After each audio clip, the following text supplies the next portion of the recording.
ये कहानी एक खूबसूरत सी आशियाने की है जहाँ बहुत सारे पक्षी रहा करते थे। उसी जंगल का एक राजा कालू कौवा था। कालू कौवा बहुत ही जालिम किस्म का पक्षी था। वो मासूम पक्षियों पर तरह तरह का जुल्म और अत्याचार करता था। जंगल के सारे पक्षी उसके जुल्म और सितम से काफी परेशान हो चुके थे। जंगल के हर पक्षी यही प्रार्थना करते थे कि बस किसी तरह ये कालू कौवा राजा की कुर्सी से हट जाए। उसी जंगल में एक मीनल तोती चिड़िया अपने पति झुमरू तोता चिड़ै के साथ अपना जीवन यापन कर रही थी। वह हमेशा दूसरों की सहायता करती थी। यदि कोई भूखा रहता था तो वह अपना भोजन भी उसे दे दिया करती थी। एक दिन सवेरे सोमी कोयल मीनल तोती चिड़िया के घोंसले में आती है। अरे चिड़िया बहन, आपको पता है उस राजा कालू कौवे ने हम पर कितना अत्याचार किया है। क्या हुआ कोयल बहन, आपने ऐसा क्या कर दिया कि राजा साहब आप पर इतना अत्याचार कर रहे हैं? आपको तो पता ही है ना चिड़िया बहन, उस राजा कालू कौवे ने जंगल में एक नियम बना रखा है कि जो कोई पक्षी जंगल के बाहर जाएगा उसे कड़ी से कड़ी सजा मिलेगी। एक दिन मेरा पुत्र गलती से जंगल के बाहर चला गया तो उसकी सजा मुझे अब तक भुगतनी पड़ रही है। इस राजा कालू कौवे का तो रोज का नियम हो गया है मासूम पक्षियों पर बेवजह जुल्म करने का। हमें उससे राजा की कुर्सी छीननी होगी और जंगल में दोबारा चुनाव कराना होगा जिससे कि जंगल में कोई अच्छा पक्षी राजा साहब की कुर्सी पर बैठे और वे जंगल के पूरे पक्षियों का अच्छे से ध्यान रखे, उनकी जरूरतों का ख्याल रखे, न कि इस तरह जुल्म और अत्याचार करे। आप ठीक कहते हो चिड़िया बहन, हमें अभी जंगल के सारे पक्षियों को एक स्थान पर जमा करना होगा और उन्हें दोबारा चुनाव के लिए कहना होगा। सोमी कोयल और मीनल तोती चिड़िया उड़ते हुए जंगल के सारे पक्षियों को ये संदेश देते हैं कि वो सभी एक स्थान पर जमा हो जाएं। थोड़े समय बाद जंगल के सारे पक्षी वहाँ जमा हो जाते हैं और मीनल तोती चिड़िया सारे पक्षियों को सारी बात विस्तार से बताती है। आप सभी ने उपाय बहुत ही अच्छा निकाला है, हमें तुरंत ही जंगल में दूसरा चुनाव करना होगा। तो फिर चलिए साथियों, हम तुरंत जाकर राजा कालू कौवे से ये सारी बात करते हैं। जंगल के सारे पक्षी राजा कालू कौवे के पास जाते हैं और राजा कालू कौवे को सारी बात विस्तार से बताते हैं। अगर तुम सभी पक्षियों को यही फैसला है तो मुझे ये फैसला मंजूर है। जंगल में दोबारा चुनाव लड़ने के लिए मैं तैयार हूँ, पर इस बार अगर मैं जीत कर आ गया तो मेरा जुल्म सितम तुम पक्षियों पर पहले से ज्यादा बढ़ जाएगा।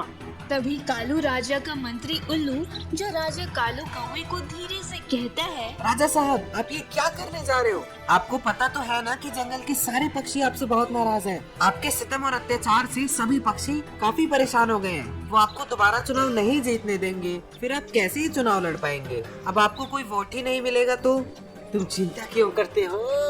मेरे पास एक ऐसी तरकीब है जिससे सारे पक्षी मुझे ही वोट देंगे और ये मैं चुनाव जीत भी जाऊंगा। कैसी तरकीब राजा साहब? उल्लू मंत्री, हम इस चुनाव के एक दिन पहले रात में सारे पक्षियों के घर जाकर उन्हें बहुत सारा भोजन पैसा देकर उनके वोट अपने नाम कर लेंगे। उन्हें तरह तरह के लालच देकर उन्हें अपनी तरफ आकर्षित करेंगे। पैसा और उपहार लेने के बाद वो सारे पक्षी हमें ही वोट देंगे। वाह वाह राजा साहब, आपकी ये तरकीब तो वाकई काबिले तारीफ है। अच्छा ठीक है जंगल के पक्षियों, हमें तुम्हारी शर्त मंजूर है। हम दोबारा चुनाव लड़ने को तैयार हैं। अगले 2 दिन बाद जंगल में फिर से चुनाव रखा जाएगा और जिस किसी भी पक्षी को ज्यादा वोट मिलेंगे वही इस जंगल का राजा बनेगा। हमें मंजूर है। चलिए साथियों, अब चुनाव की तैयारी करते हैं। अब हमें ये तय करना है कि इस जंगल का राजा कौन बनेगा। जंगल के सारे पक्षी वहाँ से उड़कर एक स्थान पर चले जाते हैं।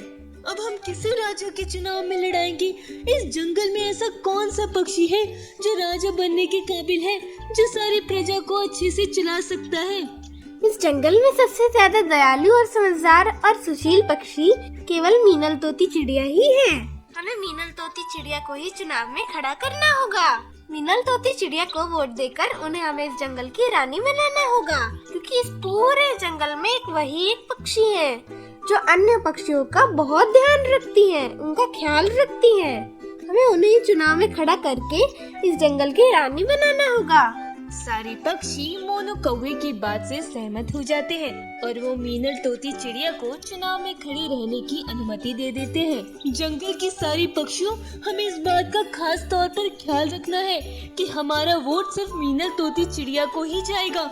हम जानते हैं कि राजा कालू कौवा जीतने के लिए सारे पक्षियों का तरह तरह की लालच देकर उनके वोट अपने नाम कर सकते हैं। तो अब सभी पक्षी इस बात का खास तौर पर ध्यान रखें कि हमें वोट सिर्फ मीनल तोती चिड़िया को ही देना है। यूं ही 2 दिन गुजर जाते हैं। चुनाव अगले दिन सवेरे था। राजा साहब चलिए, हम एक एक करके सारे पक्षियों के घोंसले में जाते हैं और उन्हें तरह तरह का लालच देकर उनके वोट अपने नाम कर लेते हैं। राजा कालू कौवा अपने साथी पक्षियों के साथ जाता है और जंगल के हर एक पक्षी के घर जाकर उन्हें तरह तरह के उपहार और लालच देकर उन्हें खुद को वोट देने के लिए कहता है। जंगल के सारे पक्षी राजा से वो सारे उपहार ले लेते हैं और राजा को वोट देने का वादा करते हैं। राजा कालू कौवा खुशी खुशी अपने साथियों के साथ अपने दरबार में हाजिर हो जाता है। मेरा सुझाव कैसा लगा तुम्हें?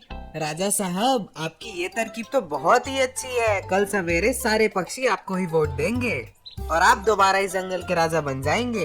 अगले दिन सवेरे जंगल के सारे पक्षी अपना अपना वोट डालकर आ जाते हैं। शाम का समय, अब चुनाव का परिणाम आने का समय हो गया था। सभी वोटों की गिनती की जाती है तो मीनल तोती चिड़िया के सबसे ज्यादा वोट होते हैं और वो जंगल की रानी घोषित कर दी जाती है। मंत्री उल्लू, ये सब क्या हो गया? जंगल के सारे पक्षियों ने हमसे बहुत सारे उपहार लिए और वोट उस मीनल तोती चिड़िया को दे दिया। क्या हुआ कालू कौवा? तुम्हारी आंखें इस तरह फटी हुई क्यों दिख रही है? तुम तो सदमे में लाल पीले हुए जा रहे हो। तुम सारे पक्षियों ने मेरे साथ धोखा किया है। मुझसे पैसा लेकर तुमने उस मीनल चिड़िया को वोट दे दिया। कालू कौवे, तुमने अब तक ना जाने कितने मासूम पक्षियों पर कैसा कैसा जुल्मों का सितम किया है। तुम्हारे इतने अत्याचार के बाद क्या तुम्हें लगता था कि हम सारे पक्षी तुम्हें दोबारा राजा बना सकते हैं? ये तुम्हारी भूल थी। ये लो तुम्हारा दिया उपहार और पैसे। हमें इन सब चीजों की जरूरत नहीं है। जंगल के सारे पक्षी सारा रुपया कालू कौवे के मुंह पर फेंक मारते हैं और मीनल तोती चिड़िया सदा के लिए जंगल की रानी बन गई। उसके बाद जंगल के सारे पक्षी एक सुखी जीवन बिताने लगे।